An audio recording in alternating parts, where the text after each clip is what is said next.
ബ്രേസ്ലെറ്റ്സും അതെല്ലാം എനിക്ക് വളരെ ഇഷ്ടപ്പെട്ടു. പൊതുവെ ജ്വല്ലറി ഒക്കെ പർച്ചേസ് ചെയ്യുന്ന സമയത്ത് ഭാവനയ്ക്ക് എന്താ കൂടുതൽ ഇഷ്ടം? റിങ്ങുകളാണോ, ബ്രേസ്ലെറ്റ് ആണോ, നെക്ലറ്റിലാണോ? പെട്ടെന്ന് നമുക്ക് എന്തായാലും നമ്മുടെ പെൺകുട്ടിയുടെ മനസ്സിൽ എന്തെങ്കിലും ഒരു കാര്യത്തോടെ അട്രാക്ഷൻ ഉണ്ടാവില്ലേ? എന്താണ്? ഞാൻ ആക്ച്വലി സ്പീക്കിംഗ് ജ്വല്ലറി അങ്ങനെ ഒരുപാട് പർച്ചേസ് ചെയ്യാറില്ല. എനിക്ക് കമ്മൽ റിങ്ങാണ് ഇഷ്ടം, ഏറ്റവും കൂടുതൽ ഇഷ്ടം. ഇവിടെയാണെന്നുണ്ടെങ്കിൽ എനിക്ക് തോന്നുന്നത് നമ്മൾ 1/2 ഗ്രാമിലും 1 ഗ്രാമിലും ഒക്കെ ഒരുപാട് വെറൈറ്റീസ് നമ്മൾ കൊണ്ടുവന്നിട്ടുണ്ട്. അത് 18 ക്യാരറ്റിലാണെന്നുണ്ടെങ്കിലും 916-ലാണെങ്കിലും ഒരുപാട് ഡിസൈൻസ് ഉണ്ട്. പിന്നെ വെഡ്ഡിംഗ് പർച്ചേസുകൾക്ക് എനിക്ക് തോന്നുന്നത് 2% മേക്കിംഗ് ചാർജ് സ്റ്റാർട്ട് ചെയ്യുന്നത്. അപ്പോൾ സർ പറയൂ, എന്താണ് സന്തോഷം? സന്തോഷം. കോഴിക്കോട് ഇപ്പോൾ എന്താണ് പറയുക, ഇരുകൈ നീട്ടി സ്വീകരിച്ചതിന്. കാരണം അതുപോലത്തെ കളക്ഷനാണ് ഞങ്ങൾ കൊണ്ടുവന്നിരിക്കുന്നത്.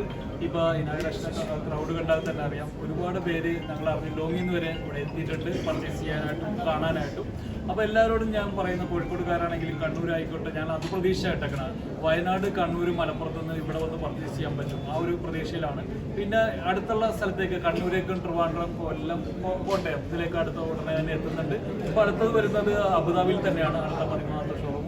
അപ്പോൾ എല്ലാ സ്ഥലത്തേക്കും എത്തുമെന്ന് തന്നെയാണ് പ്രതീക്ഷിക്കുന്നത്. തസ്നിക്ക് എന്താ പറയാനുള്ളത്? ഒന്നും പറയാനില്ല, ഒരുപാട് സന്തോഷം. നമ്മുടെ ഭാവന ഇനാഗ്രേറ്റ് ചെയ്തപ്പോൾ ലൈറ്റ് വെയിറ്റിൻ്റെ ഒരു വലിയൊരു കലവറയാണ്. എല്ലാവരും വന്ന് നമ്മുടെ ഷോപ്പ് വിസിറ്റ് ചെയ്യുക. ഇത്ര നല്ല സപ്പോർട്ട് തന്ന പോലെ ഇനിയും സപ്പോർട്ട് പ്രതീക്ഷിക്കുന്നു. Thanks so much. എന്തായാലും നമ്മൾ മഹാരാജ ഗോൾഡൻ ഡയമണ്ട്സിൻ്റെ ഈ ഫാമിലിയിൽ വന്ന് സംസാരിക്കുമ്പോൾ ഓൺലൈനിലെ സൂപ്പർ സ്റ്റാർസ് ആണ്. പ്രത്യേകിച്ചും സോഷ്യൽ മീഡിയയിലും ഇൻസ്റ്റാഗ്രാമിലൊക്കെ ഒരുപാട് ആരാധകരുള്ള ദമ്പതികൾ കൂടിയാണ് അവർ. ആദ്യമായിട്ട് സ്വർണ്ണാഭരണങ്ങൾ ഓൺലൈൻ വഴി പർച്ചേസ് ചെയ്യാമെന്നുള്ളതിൻ്റെ ഒരു കോൺഫിഡൻസ് എല്ലാവർക്കും നൽകിയത്